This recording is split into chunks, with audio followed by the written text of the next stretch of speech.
এটা কি অ্যাপ্রোচ? চুরি করে ধরা খাইছে হাতে নাতে, এখন কয় আমি ক্ষমা চাই। এটা কোনো অ্যাপ্রোচ হলো? উনি চুরি করেছেন, এটা অপরাধ করেছেন, অপরাধের শাস্তি হবে।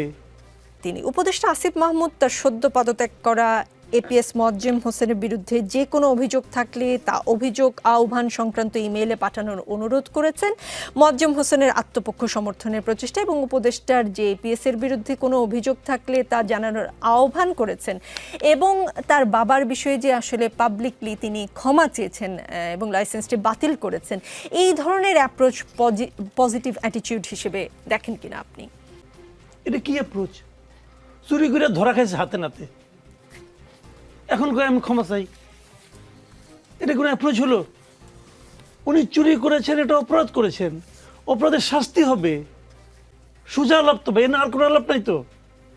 উনি ক্ষমা চাইছেন, মহান ব্যক্তি ক্ষমা চাইছেন, দেশ ধন্য হয়ে গেছে, জুলকারনায়ন সাহেব খুশি হয়েছে। আমি খুশি হই নাই। জুলকারনায়ন সাহেব তো আগেই বললো ওনার সঙ্গে তার পার্সোনাল একটা সম্পর্ক, পার্সোনাল সম্পর্কের কারণে উনি বরং ওনাকে এক ধরনের ছাড় দেওয়ার চেষ্টা করতেছেন। উনি ক্ষমা চাইছেন, উনি কি কারণে ক্ষমা চাইবেন? অন্যায় কি উনি করছেন? ওনার বাপ করছে, ওনার পিতা অন্যায় করছে, উনি তো অন্যায় করেন নাই। উনি ক্ষমা চাইবেন কেন? বাপের হয়ে পুত্রের ক্ষমা চাইলে ক্ষমা হয়? আল্লাহর কাছে হবে? আল্লাহর কাছে হবে? আমি মনে করি অন্যায় করলাম, আমার বাপ বললো আমার পোলা নামাজ রোজা পড়ে নাই, ওনার হয়ে আমাকে, আমি ওনার হয়ে ক্ষমা চাচ্ছি, আল্লাহ ক্ষমা করবো? করবে ভাই? করবে না তো।